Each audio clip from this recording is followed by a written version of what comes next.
Victoria 'ਚ doctor Bonnie Henry British Columbia ਦੇ ਸੂਬਾਈ ਸਿਹਤ ਅਧਿਕਾਰੀ ਤੇ BC ਸਿਹਤ ਮੰਤਰੀ ਐਡਰਿਨ ਡਿਕਸ ਵੱਲੋਂ ਸੂਬੇ 'ਚ ਕੋਵਿਡ ਸਥਿਤੀ ਬਾਰੇ ਇੱਕ ਅਪਡੇਟ ਪ੍ਰਦਾਨ ਕੀਤੀ ਗਈ, ਜਿਸ ਦੌਰਾਨ ਉਹਨਾਂ ਸੂਬੇ 'ਚ ਵਾਇਰਸ ਦੇ ਪਸਾਰ ਸੰਬੰਧੀ ਨਵੀਨਤਮ ਮਾਡਲਿੰਗ ਡਾਟਾ ਬਾਰੇ ਜਾਣਕਾਰੀ ਦਿੱਤੀ। ਉਹਨਾਂ ਦੱਸਿਆ ਕਿ ਸੂਬਾ 8 ਅਪ੍ਰੈਲ ਤੋਂ ਆਪਣਾ ਵੈਕਸੀਨ ਕਾਰਡ ਪ੍ਰੋਗਰਾਮ ਖਤਮ ਕਰ ਰਿਹਾ ਹੈ।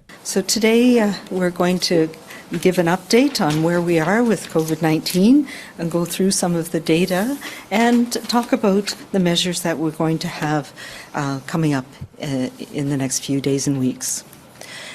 And where we are today should be no surprise to most people. We're in a reasonably good place. Since I last provided an update in March, we have continued to see progress that is in the right direction. Transmission, hospitalizations, and deaths are all down since our last report, and this is encouraging. Our approach has always been to only have the minimum necessary restrictions to keep our communities safe, and now we're at a time where we can progress from legally enforceable community requirements to a place of collective being able to manage this together. We are transitioning from having all of our safety levels all of the time to requiring some of them, depending on the situation that we're in, depending on our risk at each time. And on top of the very core protection that we have from vaccination, and we can see that close to 60% of children, 5 to 11, over 90% of adults in British Columbia have received at least 2 doses of vaccine. Yeah, so we have always thought a lot about risks and benefits when you have a legal mandate in place.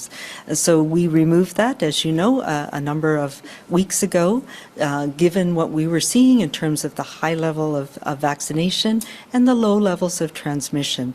It's not an all or nothing proposition, however, and we still encourage people to wear masks, particularly in those indoor spaces when you're close to people that you don't know, where you might be have poor ventilation or crowding.